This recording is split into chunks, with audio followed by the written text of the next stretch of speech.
नमस्कार, मैं हूं आपके साथ सुनील बॉबी और आप इस समय देख रहे हैं अपना खास कार्यक्रम बिहार समाचार, जहां बातें करते हैं बिहार की, खबरें होती है बिहार की खबरों के साथ साथ देश दुनिया में क्या कुछ चल रहा है तमाम खबरों से हम आपको कराते हैं अपडेट। बिहार में शिक्षा रोजगार का क्या है हाल और गांव की सरकार को लेकर क्या कर रही है बिहार सरकार, तमाम खबरों से हम आपको कराते हैं अपडेट।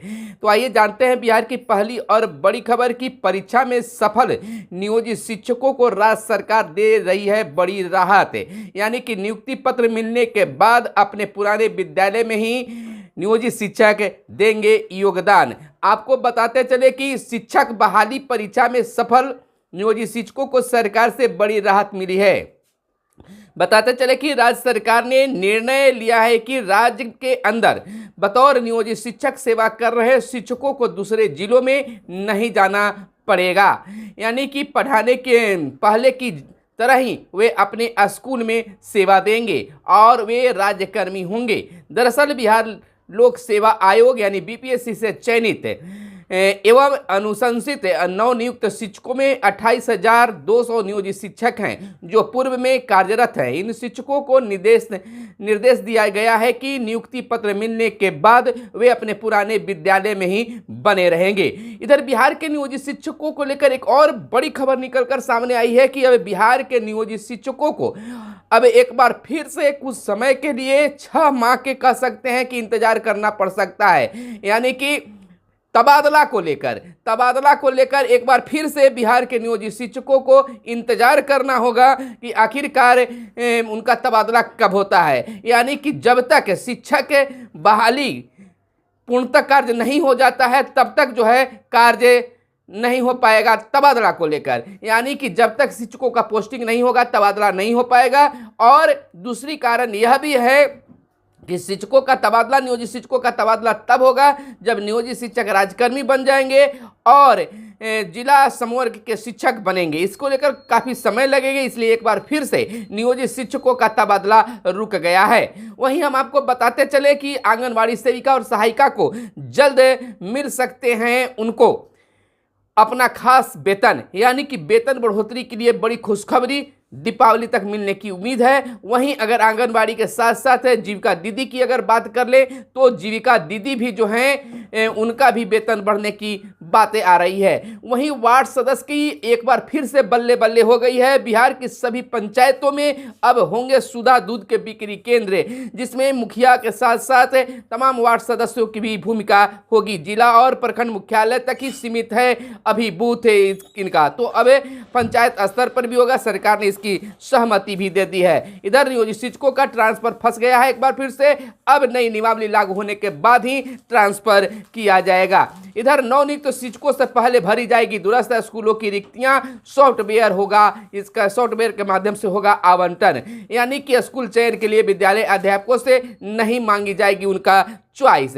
यानी कि कहने का तात्पर्य हुआ कि जो शिक्षक अभी बहाल होने वाले हैं, यानी कि उनका विद्यालय मिलने वाला है, उनको लग रहा था कि जिस प्रकार से हमारा जिला का चयन हुआ है, जिला का हम ऑप्शन दिए थे उसी प्रकार से हमें स्कूलों का भी ऑप्शन देना पड़ेगा, तो ऐसा नहीं होने जा रहा है।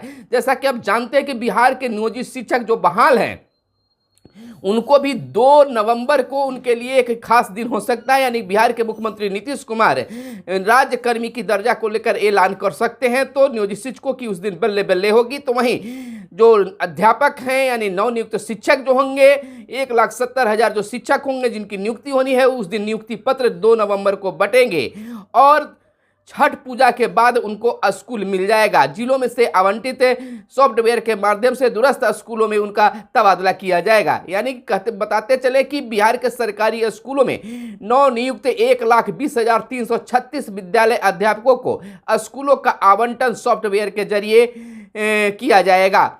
स्कूल चयन के संदर्भ में विद्यालय अध्यापकों से अपनी कार्य यानी कि कोई चॉइस नहीं मांगी जाएगी। यानी विद्यालयों में उनकी कोई सहमति नहीं चलेगी, अपने मन से सॉफ्टवेयर के मन से वह कार्य किया जाएगा। यानी कि बिल्कुल यह कहा जा सकता है। और बीपीएससी में जिस प्रकार से बवाल मचा है कि स्टेट पास नहीं किए, उनका भी रिजल्ट हो गया है और उनका भी सर्टिफिकेट वेरिफिकेशन और बहुत सारे काम, उनका चयन की प्रक्रिया हुई है, तो इसको लेकर भी बवाल है। तो जीतन राम मांझी का बयान भी इसको लेकर आया है। उन्होंने कहा है, यानी जीतन राम मांझी ने बड़ा बयान देते हुए कहा है कि शिक्षक भर्ती परीक्षा की जांच ईडी से करानी चाहिए।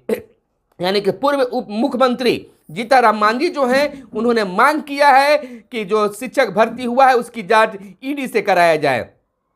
यानी कि बिहार लोक सेवा आयोग बीपीएससी की शिक्षक भर्ती परीक्षा के रिजल्ट में गड़बड़ी के आरोप लगाने के बाद सियासत सरगर्मी अब तेज हो गई है। इस मामले को लेकर अब अभ्यर्थियों में भी उबाल दिखने लगा है। अभ्यर्थियों ने सरकार के खिलाफ आंदोलन की चेतावनी भी दे डाली है। वहीं इस पूरे मामले पर अब बिहार के विपक्षी दलों ने भी मोर्चा खोल दिया है। बिहार के पूर्व मुख्यमंत्री और हिंदुस्तानी आवाम मोर्चा के संरक्षक जीतन राम मांझी ने शिक्षक नियुक्ति में भारी फर्जीवाड़े का आरोप लगाते हुए कहा है कि नीतीश तेजस्वी की सरकार पर भी हमला बोला है। उन्होंने कहा है कि जॉब फॉर मनी स्कैंडल में ईडी की भी एंट्री होनी चाहिए। यानी बड़ा घोटाला हुआ है, शिक्षक भर्ती में बड़ा घोटाला हुआ है। उन्होंने आरोप लगाया कि शिक्षक बहाली में पैसे लेकर लोगों को नौकरियां दी गई है। मांझी ने इस घोटाले की जांच कराने की मांग सरकार से की है। उन्होंने सरकार पर राज्य के युवाओं के साथ धोखा देने का भी आरोप लगाया है।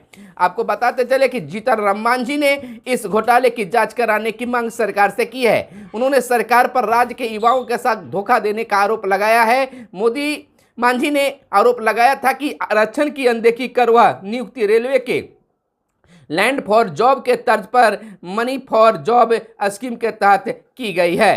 तो इस तरह से अब बीपीएससी परीक्षा को लेकर भी कई तरह की बातें सामने आ रहे हैं। यानी कि बिल्कुल अब आरोपों के घेरे में सरकार आ रही है। बीपीएससी का जो कार्यशैली है वह आरोपों के घेरे में आ रही है। यानी कि कार्य जो है अब इस पर जांच की भी मांग उठने लगी है। वहीं दूसरे चरण में होगी 1,10,000 अध्यापकों की नियुक्ति। यह एक बड़ी खबर निकलकर सामने आई है। पहले चरण की अधियाचना में शामिल किए गए थे 69,692 पद। बीपीएससी से पहली बार होगी 6ठी से 8वीं कक्षा यानी स्नातक ग्रेड में 31,982 अध्यापकों की नियुक्ति। आपको बताते चले कि बिहार में दूसरे चरण में बिहार लोक सेवा आयोग की लिखित परीक्षा के आधार पर दूसरे चरण के अध्यापकों की नियुक्ति की तैयारी शुरू हो गई है। दूसरे चरण में 1,10,000 से अधिक विद्यालय अध्यापकों की नियुक्ति होगी। इसके लिए बिहार लोक सेवा आयोग को 2 चरण में अधियाचना जारी की गई है। तो अगली बड़ी खबर बता दें कि हर खेत तक सिंचाई सुविधा पहुंचाने में तेजी लाए, सीएम का यह खास निर्देश है। उन्होंने कहा है कि हर खेत तक पानी पहुंचाने के लिए आप तमाम लोग इस पर ध्यान दें। यानी कि सरकार का पूरा जोर है कि मुख्यमंत्री नीतीश कुमार ने हर खेत तक सिंचाई की सुविधा पहुंचाने के लिए कार्य में तेजी लाने की निर्देश दिया है। यानी कि बीते दिन जल संसाधन विभाग की समीक्षा के दौरान उन्होंने संबंधित अधिकारियों को इसके लिए गंभीरता से पहल करने को भी कहा है। मुख्यमंत्री ने नदी तटबंधों पर हरित आवरण बढ़ाने और वहां सोलर प्लेट लगाने को भी निर्देश दिए हैं। कहा है कि इससे सौर ऊर्जा को भी बढ़ावा मिलेगा। इधर जदयू का भीम संसद अब 26 को होगा।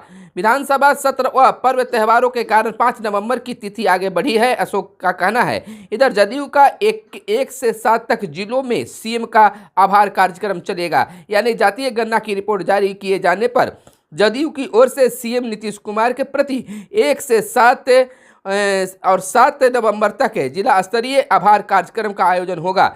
गुरुवार को पार्टी मुख्यालय में आयोजित प्रेस कॉन्फ्रेंस में प्रवक्ता नीरज कुमार ने यह जानकारी दी। इधर विजेंद्र यादव का कहना है कि बिहार में 2 को रचा जाएगा इतिहास।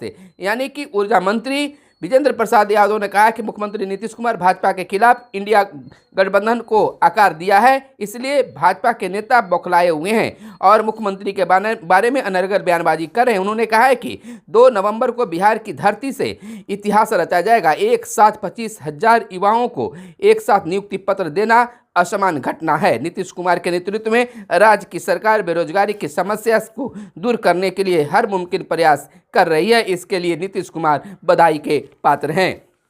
इधर जातियों की संख्या पर सत्ता का बंटवारा होगा, तो वहीं 4 माह की सुस्ती के बाद राज्य में वाहनों की बिक्री ने पकड़ ली है एक बार फिर से रफ्तार। तो वहीं सुशील मोदी ने कहा है कि फर्जी छात्रों के नाम पर राशि की हो रही है बंदरबाट। तो यह थी आज की खास प्रमुख खबरें जो आपके लिए काम की खबरें थी। फिर मिलते हैं अगले वीडियो में। कैमरे के पीछे है मिस्टर मयंक राज। धन्यवाद। जय हिंद, जय भारत, वंदे मातरम।